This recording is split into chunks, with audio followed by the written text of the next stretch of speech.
Hello दोस्तों, आप सबका स्वागत है आपके अपने एटलस एकेडमी चैनल पर। दोस्तों, आज के हम लोग टॉपिक में आपका एक महत्वपूर्ण टॉपिक है जिससे संबंधित प्रश्न हर परीक्षा में पूछे जाते हैं। हम सीधे उसी टॉपिक पे आते हैं, जैसा कि आप पीछे पिक्चर भी देख रहे होंगे। तो आज हम लोग ह्यूमन आई के बारे में डिस्कशन करेंगे और उससे संबंधित जितने भी दृष्टि दोष होते हैं उनके बारे में बात करेंगे। एक्चुअल में जो जनरल साइंस के क्वेश्चन बनते हैं ऑप्टिक्स के चैप्टर में फिजिक्स से, तो उसमें दृष्टि दोष जो है वो बहुत महत्वपूर्ण क्वेश्चन जो है इससे माने जाते हैं, तो परीक्षाओं में अक्सर पूछे जाते हैं। जैसे बायोलॉजी से अगर हम बात करें तो विटामिन इंपॉर्टेंट है, ऐसे ही फिजिक्स में जो है वो ऑप्टिक्स से दृष्टि दोष इंपॉर्टेंट है। अब सिंपल सा क्वेश्चन रहता है कि निकट दृष्टि दोष में कौन सा लेंस इस्तेमाल करते हैं, दूर दृष्टि दोष में कौन सा लेंस इस्तेमाल करते हैं, या हम कहें दोष क्यों होते हैं। तो इस तरीके के जो दोष हैं उनको जो है हम लोग इसमें समझेंगे। ठीक है, तो पहले तो आँख को समझेंगे, उसके बाद उससे संबंधित जो दृष्टि दोष होते हैं उनको समझेंगे। ठीक है, तो चलिए आज हम लोग शुरू करते हैं। आज का हमारा एक जनरल साइंस का एक टॉपिक मनुष्य नेत्र और उससे संबंधित जो दृष्टि दोष होते हैं उनके बारे में आज हम लोग जानकारी एकत्रित करते हैं। जैसा कि आप सब जानते ही हैं कि भाई जो आँख है इतनी बड़ी, हमने इसकी पिक्चर ली हुई है। ठीक है, ये इतनी बड़ी तो खैर नहीं है, इसका जो ये जो है बना हुआ पिक्चर, इसको आई बॉल कह देते हैं। ठीक है, तो नेत्र गोलक होता है, इसको हम लोग नेत्र गोलक कहते हैं। ठीक है, तो ये जो हमारी नेत्र गोलक है इसके कई भाग हैं, उनके बारे में भी जानकारी होनी चाहिए। तो उसी का एक ये पिक्चर है। तो बात करें यहाँ पे सबसे पहले नेत्र, जो हम लोग मनुष्य के नेत्र पे बात कर रहे हैं, तो इसमें सबसे पहले जो प्रकाश आता है वो भाई देखिए कहाँ से आता है और कैसे प्रवेश करता है। तो भाई हमारी आँख में इस तरीके से प्रकाश प्रवेश करता है और ये यहाँ पे देखिए एक पतली पारदर्शी त्वचा पाई जाती है जिसको कंजक्टिवा कहते हैं। ठीक है, तो जो कंजक्टिवा है ये सबसे पतली त्वचा होती है, पारदर्शी होती है, आँख के ऊपर पाई जाती है।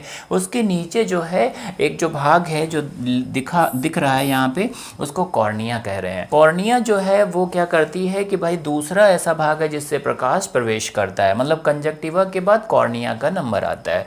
कॉर्निया ही आँख के प्रत्यारोपण में इस्तेमाल किया जाता है। तो कॉर्निया जो है आँख प्रत्यारोपण में हम लोग कहें कि भाई इसी का उपयोग किया जाता है। अच्छा, आँख प्रत्यारोपण में और कोई लेंस वेंस नहीं खराब होता, ये कॉर्निया ही डैमेज हो जाती है। उसी को निकाल के किसी भी व्यक्ति की कॉर्निया किसी भी व्यक्ति को लगाई जा सकती है। इसमें जो ब्लड का संचार होता है, रक्त का संचार होता है, तो वो कहें कि भाई बहुत कम जो है ब्लड कैपिलरीज से जुड़ा होता है, इस वजह से इसको निकालना भी आसान है। ठीक है, तो कॉर्निया, उसके बाद जो हम लोग कहें कि भाई प्रकाश जो है पहुंचता है, तो कहेंगे कि भाई आगे चल के ये जो मटेरियल भरा हुआ है इसको एक्वस ह्यूमर कहते हैं। जैसे कि इधर की तरफ जो होता है उसे हम लोग विट्रस ह्यूमर कहते हैं और इधर की तरफ जो भरा होता है उसे एक्वस ह्यूमर कहते हैं। दोनों तरफ तरल पदार्थ होते हैं, बीच में लेंस जो है और सीलरी मांसपेशियां साधे रहती हैं। इधर का प्रेशर उधर का प्रेशर, दोनों तरफ से ये प्रेशर जो है वो एक दूसरे को न्यूट्रलाइज करते रहते हैं, तभी लेंस बीच में आराम से खड़ा रहता है। ठीक है, लेंस भी देखिए उत्तल लेंस है, ये बाई कॉन्वेक्स लेंस हम लोग इसे कहते हैं।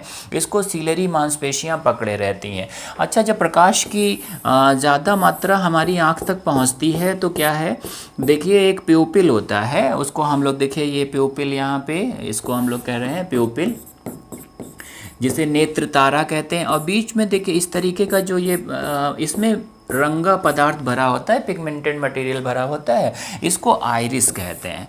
तो देखिए आइरिस क्या करता है कि जो बहुत ज़्यादा प्रकाश की मात्रा है उसे नियंत्रित करता है और प्यूपिल का आकार बढ़ता घटता रहता है। ठीक है, अगर हम टार्च डालें आँख पे, आँख खोल के, तो प्यूपिल अपने आप में आकार छोटा कर लेगी, आइरिस क्या करेगी, इसके आकार को छोटा कर देगी, क्योंकि ज़्यादा तीव्रता से प्रकाश आपने डाल दिया। तो आइरिस क्या करता है, प्रकाश की मात्रा को नियंत्रित करता है। हम लोगों में तो ये एक तरीके से ऐसे कुछ जो कैटल्स हैं, कुछ मवेशी हैं जो हम लोग जुगाली करने वाले हम लोग बोलते हैं कि भाई गाय भैंस हैं, उनमें एक अतिरिक्त लेयर पाई जाती है जो प्रकाश की मात्रा को नियंत्रित करती है, उसे टैपेटम ल्यूसिडम कहते हैं। तो टैपेटम ल्यूसिडम कहाँ मिलेगा, कहेंगे जुगाली करने वाले जो कैटल्स की बात हम लोग कर रहे हैं उनमें मिलती है। वो अतिरिक्त आप देखिए गाय भैंस की आंख पे आप टार्च रात को डालें तो वो एकदम से उसकी आंख चमकती हुई दिखाई पड़ती है, तो वो एक लेयर होती है टैपेटम ल्यूसिडम, वो उस प्रकाश को वापस करती है, तभी उसकी आंख हमें चमकती हुई दिखाई पड़ती है। ठीक है, तो ये कारण होता है। तो ये देखिए आइरिस हमारी आंख का रंग जो है वो आइरिस में भरे पिगमेंट के कारण होता है, जैसे कि कहें नीली आंखें, भूरी आंखें, काली आंखें। तो जो आंखें हैं उनमें आंखों से मतलब नहीं है, आइरिस में भरे पिगमेंट के कारण इस तरीके का रंग होता है।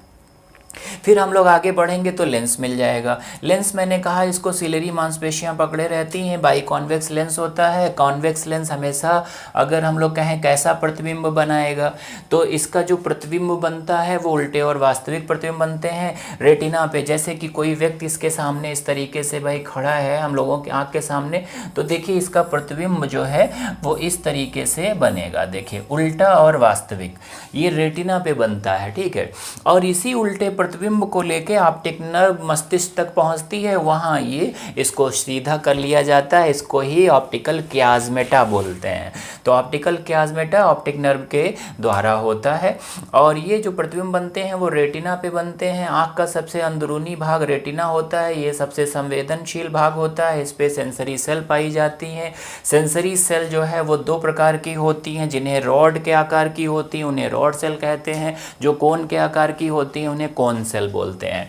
देखिए अगर कहा जाए कि भाई देखिए यहाँ पे हम इसको रेटिना बोल रहे हैं, तो रेटिना पे दो तरीके की देखिए रॉड सेल मिलती हैं और कोन सेल मिलती हैं। ठीक है, तो कोन सेल इस तरीके की होती हैं और रॉड सेल इस तरीके की होती हैं। ठीक है, अगर हम लोग कहें कि भाई अब लेंस से होते हुए फिर प्रकाश विट्रस ह्यूमर से होते हुए रेटिना पे टकराता है, रेटिना पे 13 करोड़ ये दोनों को मिला लें तो लगभग इतनी जो है वो सेंसरी सेल पाई जाती हैं। रेटिना सबसे संवेदनशील और आँख का सबसे अंदरूनी भाग होता है, उसके बाद जो है वो कोरॉइड होता है, उसके बाद स्क्लेरा होता है। ठीक है, तो ये कोरॉइड और स्क्लेरा जो है ये आउटर कवरिंग है, रेटिना इंटरनल पार्ट है, हम लोग कहें इनरमोस्ट पार्ट है ये आई का। तो आगे हम लोग देखें, ये तो विट्रस ह्यूमर ये मटेरियल भरा हुआ है और ये पूरी आँख हम लोगों की हो गई। देखिए जैसे कि बात करें कि कंजक्टिवा, कभी कभी क्या है कि धूल के कण या कोई वायरस हमारी आंख में इन्फेक्शन करता है तो वो कंजक्टिवा पे जाके इन्फेक्शन काज करता है, या धूल के कण है हम आंख को अगर इस तरीके से मल देते हैं तो ये जो कंजक्टिवा है वो स्वेल कर जाती है, रेडिश हो जाती है, इसमें ब्लड कैपलरीज होती हैं और ये रेडनेस आ जाती है। तो रेडनेस ऑफ आई या कंजक्टिवाइटिस बोलते हैं, वो किससे संबंधित है, त्वचा पे पाई जाने वाली पारदर्शी त्वचा से संबंधित है जिसका नाम कंजक्टिवा है। ठीक है, तो कंजक्टिवाइटिस रोग किससे संबंधित, कंजक्टिवा और पारदर्शी त्वचा कहाँ मिलती है, आँख के ऊपर, जिसको हम लोग कंजक्टिवा बोलते हैं। ठीक, आँख प्रत्यारोपण में कौन से भाग का इस्तेमाल करते हैं, कॉर्निया। ठीक है, और प्रकाश की मात्रा को कौन नियंत्रित करता है, आइरिस। रंग आँख का किसके द्वारा, आँख आइरिस में भरे पिगमेंट के कारण। लेंस कैसा लगा है, बाई कॉन्वेक्स। बाई कॉन्वेक्स जो होता है वो कैसा प्रतिबिंब बनाता है, तो कहेंगे कि उल्टे और वास्तविक। ठीक है, उल्टे वास्तविक प्रतिबिंब कहाँ बनते हैं, रेटिना पे, रेटिना पे। ठीक है, अच्छा ये अपनी फोकस दूरी को नियंत्रित भी करता है, जैसे कि हम लोग पास में देख रहे हैं और फिर एकदम से दूर देखने लगे तो लेंस ये क्या करता है, तभी आप कभी कभार देखिए दो चीज़ें हैं, अगर हम लोग बिल्कुल 25 सेंटीमीटर पे किसी चीज़ को देख रहे हैं तो लेंस अपने आप को पूरे आकार को वो अपना स्वेलअप कर लेता है और वो पूरी तरीके से फूला हुआ होता है, क्योंकि उसे आप प्रकाश की 25 सेंटीमीटर पे अगर हम कोई ऑब्जेक्ट को रखेंगे तो ये क्या करेगा, इसकी अब इसकी जिम्मेदारी है कि इसको यहाँ पे लाए, गिराए इस तरंगों को यहाँ पे रेटिना पे। तो ये क्या करेगा भाई, ये एकदम से फूल जाएगा जिससे रे जल्दी से तेजी से मुड़े और रेटिना पे इमेज का फॉर्मेशन हो जाए। तो सबसे ज़्यादा स्वेलअप किया हुआ हमें लेंस कब दिखाई देगा, जब हम 25 सेंटीमीटर पे देख रहे हैं। यही 20, अगर हमें 20 पे ये चीज़ें दिख रही होती तो हम कहते निकटतम बिंदु मनुष्य का 20 होता है, है 20 सेंटीमीटर, नहीं, हर मनुष्य का 25 सेंटीमीटर होता है, क्योंकि 25 से अंदर हमारा लेंस अब उससे ज़्यादा फूल नहीं सकता है। इस वजह से उसे हम लोग कहते हैं कि भाई निकटतम बिंदु 25 सेंटीमीटर ही होता है। ठीक है, अब अगर हम लोग बात करें कि भाई हम लोग अनंत की बात करें, चांद तारे देख रहे हैं, ठीक है, तो यहाँ से रेज आ रही हैं। अब इसमें जो रेज आ रही हैं उनको कोई टेंशन नहीं, लेंस को कोई टेंशन नहीं है, क्योंकि इतनी दूर की चीज़ देख रहे हैं, लेंस को कोई काम ही नहीं करना पड़ रहा है। यहाँ बिल्कुल आराम से लेंस बैठा रहता है। मतलब सबसे पतला लेंस तब होता है जब हम दूरस्थ बिंदु को देखते हैं। तो मनुष्य का जो दूरस्थ बिंदु होता है वो अनंत होता है। उसे हम लोग कहते हैं कि भाई मनुष्य 25 सेंटीमीटर से अनंत तक देख सकता है। निकटतम बिंदु 25 सेंटीमीटर, लेंस बहुत फूला हुआ, और सबसे अनंत की बात करें लेंस बहुत चपटा। ठीक है, यही कारण है, उससे ज़्यादा वो चपटा नहीं हो सकता, तो अनंत हम लोग कहेंगे उसे हम लोग कहते हैं कि भाई ये दूरस्थ बिंदु है, ये निकटतम बिंदु, वो दूरस्थ बिंदु। ठीक है, ये क्लियर हो गया हम लोगों का। अब देखिए हम थोड़ा सा इधर रेटिना पे आते हैं। ठीक है, रेटिना पे मैंने बोला कि 13 करोड़ सेंसरी सेल पाई जाती हैं, 2 प्रकार की होती हैं, रॉड सेल और कोन सेल। तो जो मनुष्य हैं, अगर हम लोग कहें कि जो रात में निकलते हैं, उन्हें हम लोग नॉकटर्नल एनिमल्स बोल रहे हैं, रात्रिचर प्राणी, उनकी रेटिना पे सिर्फ रॉड सेल पाई जाती हैं। उनकी रेटिना पे सिर्फ रॉड सेल पाई जाती हैं। रॉड सेल रोडोप्सिन नामक केमिकल बनाती हैं, और इसी केमिकल के थ्रू ऑप्टिक नर्व को मैसेज जाता है ब्रेन तक, और चीज़ें हमें दिखती हैं। ये डिम लाइट में काम करती हैं, कम प्रकाश में ये कोशिकाएं काम करती हैं, और इनसे हमें ब्लैक एंड वाइट इमेज बनती है, इनसे हमें ब्लैक एंड वाइट इमेज दिखाई पड़ती है। तो जितने भी रात्रिचर प्राणी होते हैं उनकी आँख की रेटिना पे सिर्फ रॉड सेल होती हैं। अच्छा, ये कम प्रकाश में काम करती हैं, तो कम प्रकाश हमें रात्रि में ही मिलता है, इसीलिए ब्लैक एंड वाइट इमेज बनती है। जैसे कि उल्लू हो गए, जैसे कि चमगादड़ हो गए, जैसे कि सियार हो गया, ये सब रात्रिचर प्राणी हैं। इनकी आँख की रेटिना पे सिर्फ एक प्रकार की कोशिकाएं होती हैं, रॉड सेल। जितने दिनचर प्राणी हैं, जिन्हें डायर्नल एनिमल्स हम लोग कहते हैं, तो उनकी आँख की रेटिना पे सिर्फ कोन सेल होती हैं। वो दिन में ही निकलते हैं, वो रात में नहीं। जैसे पक्षी रात को उड़ते नहीं दिखेंगे आपको, क्योंकि उन्हें दिखाई नहीं पड़ेगा, क्योंकि उनकी आँख की रेटिना पे रॉड सेल नहीं होती हैं। जितने भी पक्षी हैं शाम होते ही घोंसले में क्यों आ जाते हैं? क्योंकि उनकी आँख की रेटिना पे सिर्फ कोन सेल होती हैं। ठीक है, तो दिनचर प्राणियों में कोन सेल होती हैं, रात्रिचर प्राणियों में रॉड सेल होती हैं। मनुष्य और ज़्यादातर प्राणियों में दोनों पाई जाती हैं। हम लोग कहें कि भाई जो प्राइमेट्स हैं, जो हम लोग कहें कि भाई मनुष्य की प्रजाति से संबंधित, जैसे लीमर हो गया, बंदर हो गया, एप हो गया, इनमें सब में इन्हीं को दुनिया रंगीन दिखती है। कुछ पक्षी, प्राइमेट्स और कुछ मछलियों को ही दुनिया रंगीन दिखती है, बाकी किसी को दुनिया रंगीन नहीं दिखती है। तो ठीक है, ये कोन सेल के कारण ही होता है। कोन सेल भी 3 प्रकार की होती हैं। मतलब जो RGB हम प्रिंटर में रंग भरते हैं, प्राइमरी कलर, वैसे ही कोन सेल भी 3 प्रकार की हमारे आँख की रेटिना पे पाई जाती हैं, RGB। इसीलिए, और RGB से दुनिया के हर रंग बनाए जा सकते हैं, इसीलिए हमारी आँख की रेटिना पे कोन सेल हमें दुनिया रंगीन दिखाती हैं। ठीक है, तो ये जो है पूछा जाए दुनिया रंगीन हमें कौन सी कोशिकाओं से? Cone cell. तो अब आप देखिए कि जो ये ब्राइट लाइट में बहुत तेज प्रकाश में काम करती हैं, बहुत डिम लाइट में काम करती हैं।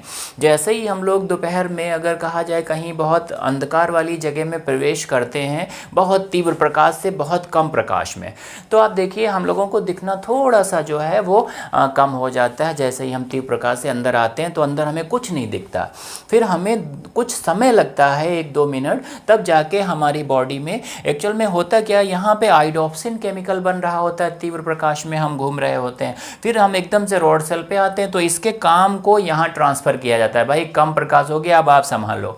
तो ये रॉड सेल क्या करता है, इसमें रोडोप्सिन केमिकल बनता है, वो मैसेज कन्वे करता है, तो वो केमिकल सिक्रीट होने में थोड़ा सा वक्त लगता है, उसी को हम लोग एकोमोडेशन बोलते हैं। वही में हम लोग कहें कि अपनी हम नेत्र को कहीं ना कहीं उस वातावरण में स्थापित करते हैं जिसमें हम लोग देखना चाह रहे हैं। तो हमें कुछ नहीं दिखता है, थोड़ी देर के बाद सब दिखने लगता है वहाँ पे, तो ये इन्हीं कारण होता है। ठीक है, अब देखिए अगर हम लोग ये जो नेत्र है उसमें देखें, ये जो सेंटर में एक जगह है जो बिल्कुल सीधी रेखा में है उसको कहते हैं फोविया सेंट्रेलिस। देखिए पूरा इसका नाम है फोविया सेंट्रेलिस। इसी को येलो स्पॉट भी कह देते हैं, येलो स्पॉट।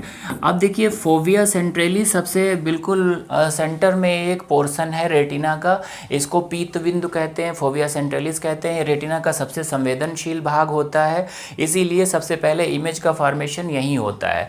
तो रेटिना का सबसे संवेदनशील भाग फोविया सेंट्रलिस, इसी को हम लोग पीत बिंदु कह देते हैं, येलो स्पॉट कह देते हैं।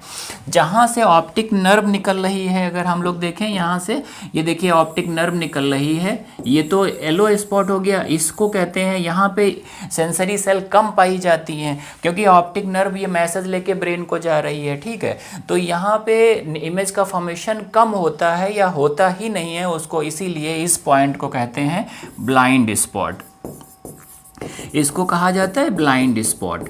तो इसको कहते हैं येलो स्पॉट और इसको ब्लाइंड स्पॉट। तो आँख की रेटिना पे दो प्रकार के बिंदु होते हैं, एक पीला बिंदु, एक जो है अंध बिंदु।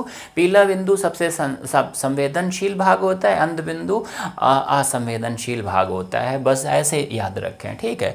ऑप्टिक नर्व क्या करती है, मस्तिष्क तक मैसेज लेके जाती है। बस इतनी चीज़ें हमारी आँख की रेटिना पे इस तरीके से काम करती हैं, ठीक है। अब देखिए अगर हम लोग कहें कि भाई जो मनुष्य की नेत्र में अगर कहा जाए कि रेटिना पे भी अगर इस तरीके की कौन सेल हैं, कभी कभी किसी व्यक्ति में ये जो आरजीबी रंग की थी उनमें से कोई एक कम हो गई तो उसे या तो लाल और हरे में रंग में विभेद नहीं कर पाएगा। उसे लाल रंग दिखाएंगे तो उस और हरा रंग साथ साथ दिखा दें तो वो उसमें विभेद नहीं कर पाता, उसी को कलर ब्लाइंडनेस बोलते हैं, ठीक है। तो कलर ब्लाइंडनेस आँख की रेटिना की कौन सी कोशिकाओं से संबंधित है, कौन सेल से, रंग इसी से हमें दिखाई पड़ते हैं, ठीक है। और अगर एक चीज़ और यहाँ से हम लोग समझ सकते हैं कि कहा जाता है कभी जो गाय भैंसे या बैल हम लोग कह देते हैं तो सांड वगैरह की कहा जाता है वो लाल कपड़ा देख के भड़क जाता है। ये बिल्कुल गलत है, निरर्थक बात है, ऐसा कुछ नहीं होता क्योंकि जितने भी कैटल्स होते हैं वो सब टोटली कलर ब्लाइंड होते हैं, उन्हें रंगों की समझ होती ही नहीं है। उनकी आँख की रेटिना पे ज़्यादातर कौन ये रॉड सेल होती हैं, कौन सेल होती ही नहीं है, बहुत कम होती हैं, तो उन्हें रंगों की पहचान ही नहीं होती है। तो लाल रंग नहीं, वो एक्चुअल में जो कपड़े हो, कोई भी रंग का कपड़ा हो, वो उनके पास जाके उनकी बॉडी के पास जाके आप उन्हें डिस्टर्ब करते हो तो वो अपने बचाव में भागते हैं। आप सोचते और आप आगे आगे भागते हो, आप सोचते हो कि आपको वो दौड़ा रहा है, ठीक है। आप उसके सामने कोई भी कपड़े से जाके उसको डिस्टर्ब करिए वो और आप भागिए तो जाहिर से वो अपनी जान बचाने के चक्कर में भागता है। तो कभी भी इस तरीके की कि उन्हें लाल रंग जो है दिखता है ये है वो, तो ये सब चीज़ें गलत हैं। आँख की रेटिना पे इस तरीके से दिक्कत होती है, उनको रंगों की पहचान उन्हें नहीं होती है। और मैंने कहा कि गाय भैंसों की आँख के ऊपर एक अतिरिक्त झिल्ली पाई जाती है, उसका नाम टैपेटम ल्यूसिडम है और वो अतिरिक्त प्रकाश को वापस कर देती, तभी उनकी आँख रात में चमकती हैं। जो कुत्ता बिल्ली होता है उनकी आँख पे अतिरिक्त एक झिल्ली होती है, उसको टैपेटम कार्निवोसम बोलते हैं, वही काम वो करती है, ठीक है। हम लोगों में अतिरिक्त झिल्ली कोई नहीं है लेकिन आइरिस वही काम कर रही है, ठीक है। तो ये पूरा हमारा मानव नेत्र हुआ और इससे संबंधित जो भी पॉइंट्स थे वो आप तक मैंने बताए। अब हम लोग सीधे चलते हैं दृष्टि दोष पे, ठीक है। तो अगला जो हम लोग दृष्टि दोष इसी से जोड़ लें उनके बारे में जान लेते हैं। देखिए भाई दृष्टि दोष, देखिए दृष्टि दोष 4 प्रकार के होते हैं, हम लोग कहें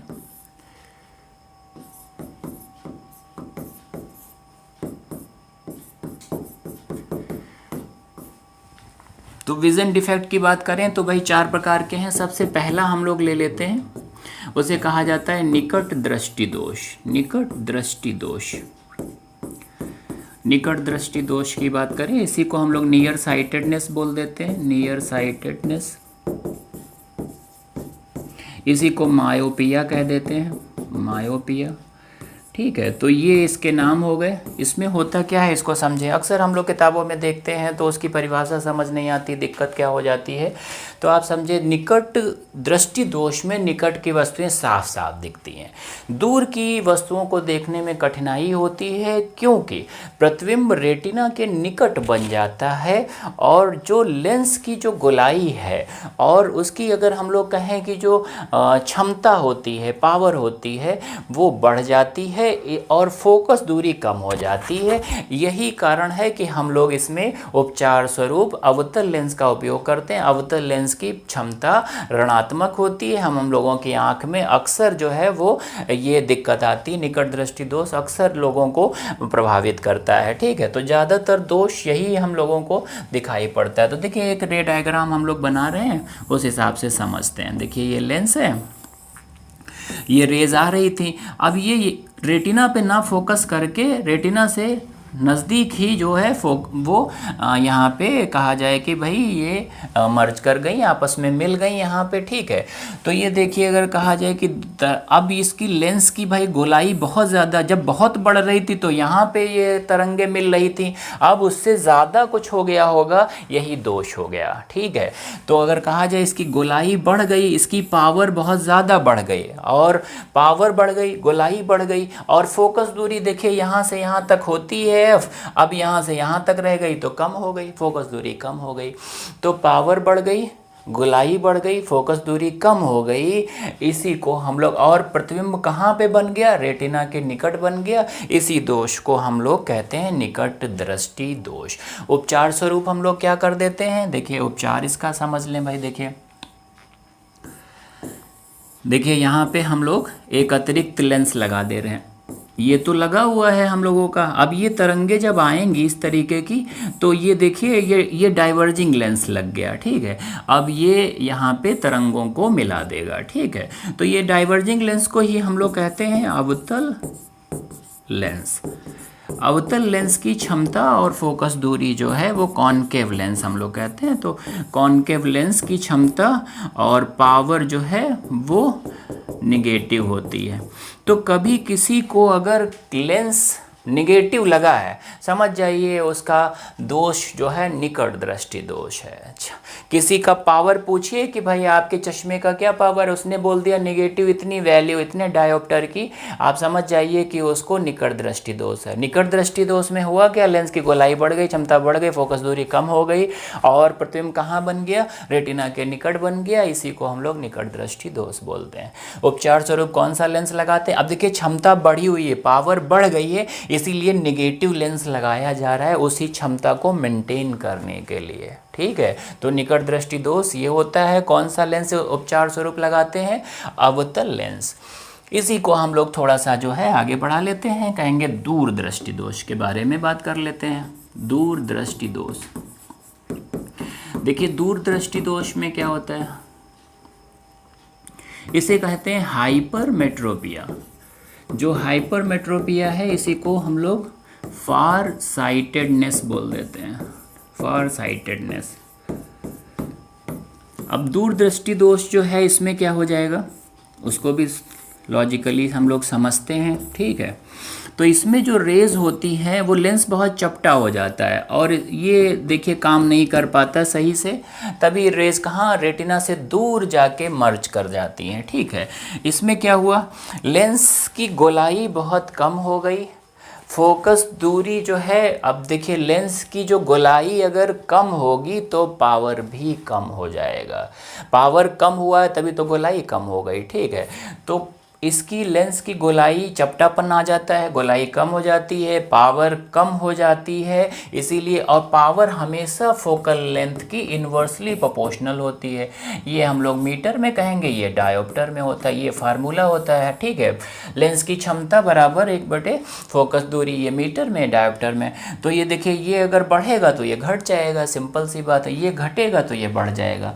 तो यहाँ लेंस की गोलाई कम हो गई, पावर कम हो गई, इसीलिए फोकस दूरी देखिए बढ़ गई। ठीक है, फोकस दूरी बढ़ गई। अब फोकस दूरी बढ़ गई है तो अब यहाँ पे जो पावर हमारी कम हुई है हम उसे मेंटेन करेंगे, एक नया भाई लेंस और लगाएंगे चश्मे के रूप में। तो वो लेंस कौन सा होगा उसे समझ लेते हैं। अब भाई पावर हम लोगों को बढ़ानी है, तो यहाँ पे देखिए इस तरीके का लेंस यही लगेगा। अब ये क्या करेगा कि भाई जो है ये रेस को पहले तो खुद ही वो इतना मोड़ देगा, अब ये लेंस भी थोड़ा सा मोड़ के यहाँ पे मिला देगा और इस तरीके का प्रतिबिंब रेटिना पे बन जाएगा। तो ये कौन सा लेंस है, इसको कहेंगे उत्तल लेंस। जो उत्तल लेंस होता है इसी को कहते हैं कॉन्वेक्स लेंस, ठीक है। इसकी पावर और जो फोकस दूरी है वो धनात्मक होती है। अगर कोई व्यक्ति कहे कि भाई जो है हमारा चश्मे का पावर प्लस में इतनी वैल्यू लिए हुए है, आप समझ जाओ उसे दूरदृष्टि दोष है।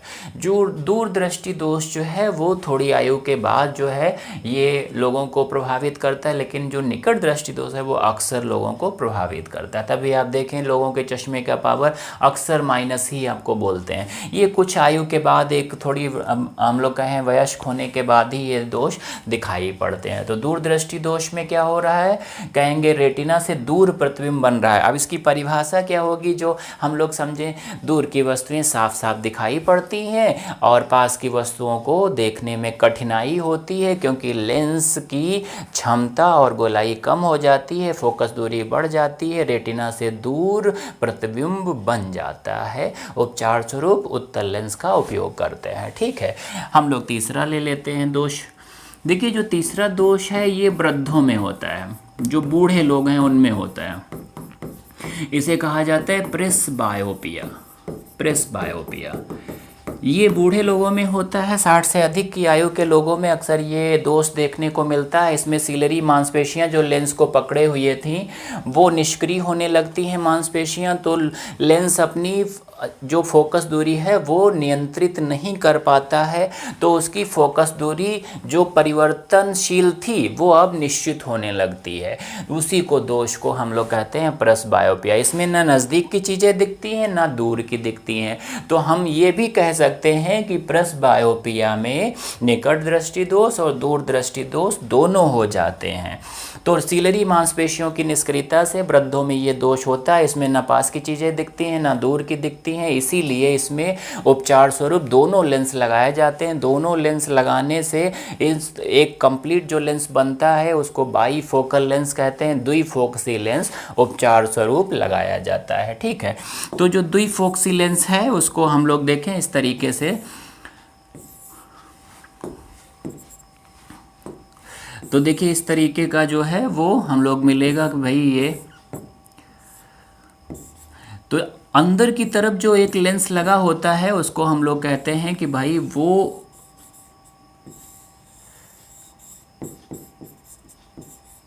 तो देखिए गांधी जी का चश्मा मैंने बना दिया। अब यहाँ पे जो अंदर की तरफ लेंस लगा है वो होता है कॉन्वेक्स लेंस।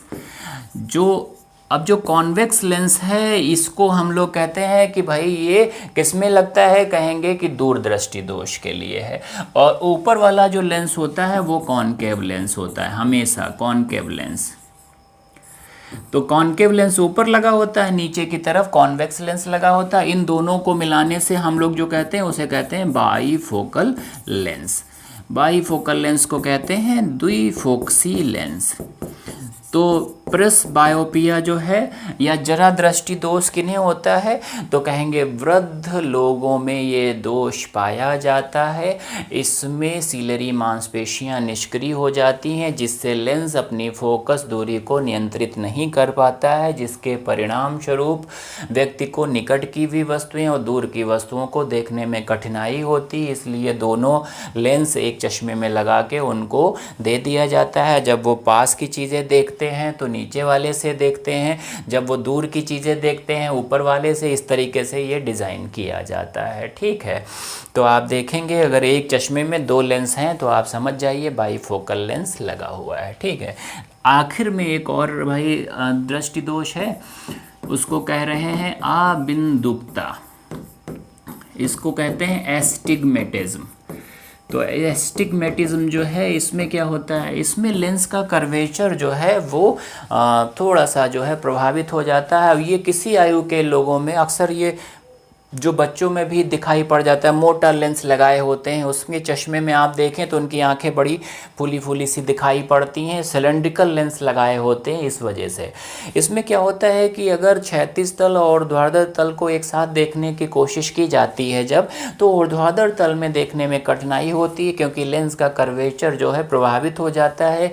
ये अक्सर जो है वो किसी आयु में भी मिल सकता है, लेकिन ज़्यादातर जो बात करें वो बच्चों में भी ये दोष दिखाई पड़ता है। मोटा सा एक ग्लास का लेंस लगाए हुए बच्चे पर दिखाई पड़ते हैं, या जो कहें कि लोग दिखाई पड़ते हैं। वो जो लेंस होता है उसको उपचार स्वरूप जो लगाया जाता है उस लेंस का नाम है बेलनाकार लेंस। ठीक है, तो बेलनाकार लेंस को ही हम लोग कहते हैं सिलेंड्रिकल लेंस। ठीक है, तो सिलेंड्रिकल लेंस का उपयोग हम लोग कहें कि भाई किसके उपचार में, अबिंदुकता के उपचार में किया जाता है। मोटा सा लेंस होता है, बड़ा मोटा चश्मा बनता है, उसमें उस व्यक्ति की आंख भी बड़ी फूली फूली सी दिखाई पड़ती है। ठीक है, तो हम लोगों ने देखा कि भाई देखिए 4 तरीके के दोष होते हैं, निकट दृष्टि दोष, दूर दृष्टि दोष, जरा दृष्टि दोष और अबिंदुकता। ये 4 तरीके के दोष में 4 तरीके के लेंस का उपयोग किया जाता है। फिर से हम आपको बता दे रहे हैं, निकट दृष्टि दोष में अवतल लेंस का उपयोग करते हैं, दूर दृष्टि दोष में उत्तल लेंस का उपयोग करते हैं, जरा दृष्टि दोष में बाईफोकल लेंथ का उपयोग करते हैं, अबिंदुकता में सिलेंड्रिकल लेंस का उपयोग करते हैं। जब हम लोग 3D मूवी देखने के लिए जाते हैं तो हमें एक चश्मा दिया जाता है, उसमें पोलेरॉइड लेंस होता है। तो 3D मूवी देखने के लिए कौन से लेंस का उपयोग करते हैं, पोलेरॉइड। हम लोग अगर कार में अपना दूसरे की कार से जो आने वाली चमक है, जो प्रकाश है, उससे बचना चाहते हैं तो हम लोग एक ऊपर की तरफ जो है वो पोलेरॉइड फिल्म चढ़वा लेते हैं, जिससे कि चकाचौंध से बचें और उससे हमारे एक्सीडेंटल जो केस होते हैं वो भी बचते हैं। तो दूसरे की जो हेडलाइट से रोशनी आ रही है उससे जो चकाचौंध हो रही है उससे हम लोग बच सकते हैं, अगर हम ऊपर एक पट्टी जो है वो पोलेरॉइड फिल्म की लगवा लें। तो बस इतना ही आज के लिए। आज हमारा जो एक तरीके से ये साइंस का एक टॉपिक है, और इस टॉपिक से रिलेटेड जितनी भी चीज़ें थी मैंने बहुत कम समय में आपके सामने प्रस्तुत की हैं। उम्मीद करते हैं कि आपको ये वीडियो अच्छा लगा होगा। नेत्र, मानव नेत्र और दृष्टि दोष के बारे में आज हमने चर्चा की। परीक्षा में ये इससे संबंधित प्रश्न अक्सर पूछे जाते हैं, इसीलिए मैं ये टॉपिक आपके सामने लेके आया। तो बस आज के लिए इतना ही, फिर हम लोग कल मिलते हैं किसी अन्य वीडियो में।